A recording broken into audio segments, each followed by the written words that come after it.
And for a moment, everything looks amazing. But then you look at your own life. And maybe your life is actually good. Maybe you have people who care about you. Maybe there is nothing really wrong. But still, something feels wrong. Have you ever looked at your own life and thought, it's good, so why doesn't it feel like enough? Or wondered, why doesn't my life look like that? Why don't I feel that happy all the time? Why don't I look like they do? Why does everyone else's life seems to be better than mine? And maybe, little by little, you even start doubting yourself. The way you look, the way you live, who you are. And the worst part is, you don't even know when you started. Because comparison today doesn't arrive loudly. It arrives quietly, one scroll at a time. If this has ever happened to you, know this. What you're seeing is not real. It is not the full story. It's not even the real life. These are carefully selected moments, filtered images, happy seconds taken out of complicated lives. And when you see this every single day, your brain starts treating it like reality. This is called social comparison, the constant act of measuring your life against someone else's edited version. And over time, it can make you feel like you're falling behind, even when you're exactly where you're supposed to be. Stories like this happen all the time, and this is one of them. I learned how to see my life through a screen. Every day, without even thinking, I would open my phone and start scrolling. Scroll, tap, scroll.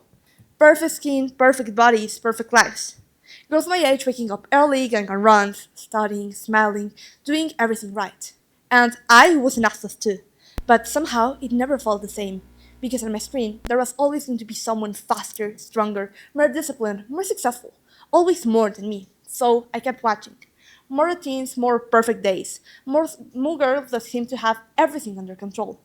And slowly, without realizing it, that became my standard. Not reality, not balance, just perfection. I started to feel like I was always behind. Like, no matter how hard I trained, there was always going to be someone doing better. No matter how much I studied, there was always going to be someone smarter. I would see girls from top universities, living perfect academic lives, getting everything right, becoming everything I thought I was supposed to be. And I tried to reach that. I pushed myself harder in sports, in school, in everything. But it didn't matter because every time I opened my phone, they were again, two steps ahead, living lives that looked effortless. And mine started to feel exhausting. Not enough, not impressive, not even right. And the worst nights were always the quiet ones. The nights when I would close Instagram at 2 in the morning after hours of scrolling through perfect lives. And suddenly, my own room started to feel smaller. My achievements started to feel invisible. My body started to feel wrong. There was this strange emptiness in my chest, like everyone else had figured out how to live, except me. And even when I put my phone down, the comparison stayed in my head. I would fly away replaying everything I wasn't. Until one day, I got tired of always trying to be better and still feeling a failure. Because I realized that it didn't matter how many hours I trained, there was always going to be someone doing better. That even if I ate healthy, there was always going to be someone with a better skin, a better body. That even if I studied hard, there was always going to be someone with better grades. So, what was the point? If there was always going to be someone better, staring back at me from my phone screen. So, on January the 17th of 2014, I decided that I was exhausted from living this primitive life, and I decided to take it away from myself. But this is not my story. This is a story of a girl whose life looked perfect from the outside, but didn't feel that way from the inside. A girl who, like many others, got trapped in the quiet pressure of comparing her real life to the ones that she saw online. A girl whose name was Madison Holloran, and who compared her real life to the ones with appearing in her feed. And she tried to stay at the level, but that level was impossible to reach, because it was not even real. And no one told her that. And she committed suicide because she couldn't handle the anxiety and desperation of never being enough, compared to fake standards. She was a college athlete, a student, a daughter, a friend, a real person with dreams, fears, struggles, and pressures that many people never saw. And like many young people today, she lives in a world where perfection is constantly placed in front of us. A world where everyone else seems happier, more successful, more beautiful, more everything. A world where you can begin to feel like no matter what you do, you will never be enough. And that is exactly why we need to talk about it. Because this is bigger than one person. And, and that's why we come back to reality. Because you are still here, and I am still here too. My name is Mariana Duarte, and I'm here to tell Madison's story because she's sadly not here anymore to tell it herself. And this story reflects something that millions of young people experience every single day, even if nobody says it out loud. The life you see on your screen is not the life you should measure yours against. And the most dangerous part is that social media platforms are no neutral. The more something keeps your attention, the more the algorithm pushes it toward you.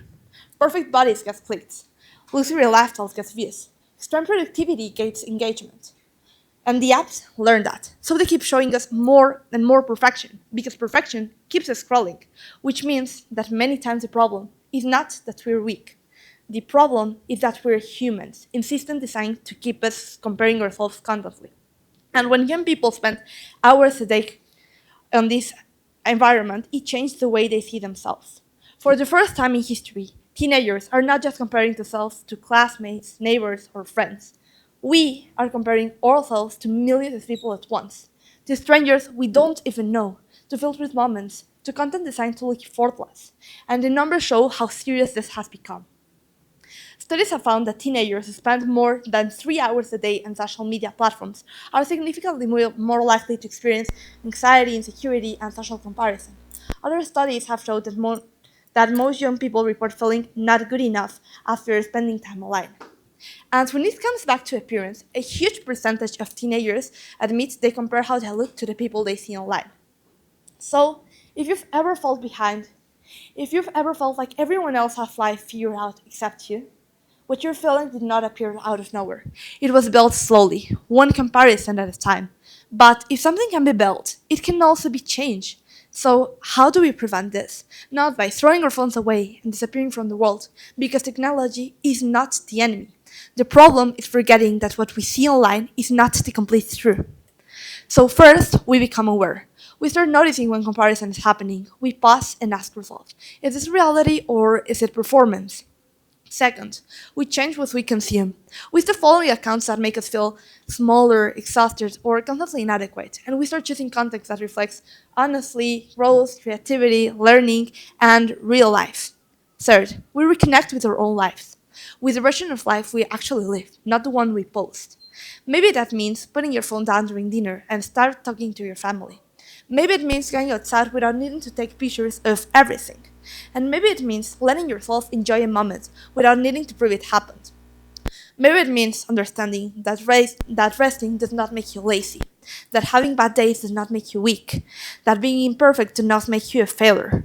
Because your life is not something you're supposed to watch from the outside. Your life is something you're supposed to live. Messy, imperfect, real. And finally, we need to talk about it. Because stories like Comedies and Holorant do not begin with tragedy. They begin with silence, with pressure, with the feeling that everyone else is doing better, with believing that you have to handle everything alone. But you don't have to handle anything by yourself. And the truth is that there is nothing weak about asking for help. Because you were never meant to compete with millions of people at once. You were never meant to mean not to perfection. You were never meant to hate your life for not being like someone else's edited version. You are meant to live your life. And your life, exactly as it is right now, is not behind, is not less, is not wrong, is real. And that makes it valuable. And your life does not need to be perfect to be meaningful. It does not need any kind of filters to matter. And it does not look like anyone else's to be enough, because it already is. Thank you.